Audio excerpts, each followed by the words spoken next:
સુરત શહેરમાં Palanpur canal road પર આવેલા નક્ષત્ર સોલેટર કોમ્પ્લેક્સમાં ગ્રાઉન્ડ ફ્લોર પર આવેલી ખુરશી અને સોફાની દુકાનમાં મોડી રાત્રે અચાનક આગ ભભૂકી ઉઠી હતી. ગ્રાઉન્ડ ફ્લોર પર દુકાનમાં લાગેલી આગ બહારની સાઈડ લગાવેલા બેનરના કારણે ચોથા માળ સુધી પહોંચી હતી, જેમાં 14 જેટલી દુકાનો સહિત એક હોટલ પણ ઝપેટમાં આવી ગઈ હતી.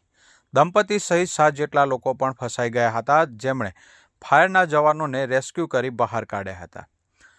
ફાયર વિભાગે અઢી કલાકે આગ પર કાબૂ મેળવ્યો હતો. મળતી માહિતી પ્રમાણે પાલનપુર કેનાલ રોડ પર આવેલા નક્ષત્ર સોલેટરમાં ગ્રાઉન્ડ ફ્લોર પર ખુરશી સોફાની દુકાન આવેલી છે, જેમાં મોડી રાત્રિના સમયે અચાનક આગ ફાટી નીકળી હતી.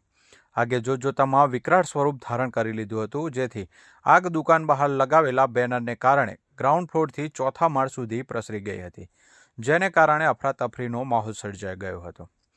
ઘટના અંગે જાણ થતાં 4 ફાયર સ્ટેશનની 7થી વધુ ગાડી ઘટના સ્થળે દોડી ગઈ હતી. ત્યારે ફાયર વિભાગના જવાનો દ્વારા પાણીનો મારો ચલાવી આગ પર કાબૂ મેળવવાની સાથે આગને કારણે દુકાન અને હોટલમાં ફસાયેલાનું રેસ્ક્યુ કરવાની કામગીરી પણ હાથ ધરવામાં આવી હતી.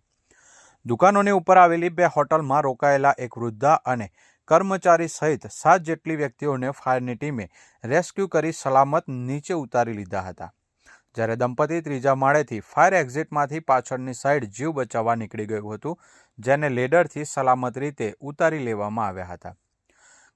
ગ્રાઉન્ડ ફ્લોર પર ખુરશી સોફાની દુકાનમાં ગાદલા અને ખુરશી તેમજ ફોર્મ સહિતના જ્વલનશીલ સામાનને કારણે આગે વિકરાળ સ્વરૂપ ધારણ કરી લીધું હતું અને ગ્રાઉન્ડ ફ્લોર પર લાગેલી આગ દુકાનની બહાર લગાવેલા બેનરોના કારણે ચોથા માળ સુધી પહોંચી ગઈ હતી.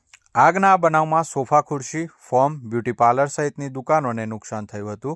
જોકે સદનસીબે આગના બનાવમાં કોઈને ઈજા કે જાનહાનિ થઈ ન હતી. આગ પર કાબૂ મેળવવા ફાયરે હજારો લીટર પાણીનો મારો ચલાવ્યો હતો. ફાયર વિભાગના જવાનો દ્વારા આગ પર કાબૂ મેળવતા અઢી કલાક જેટલો સમય લાગ્યો હતો.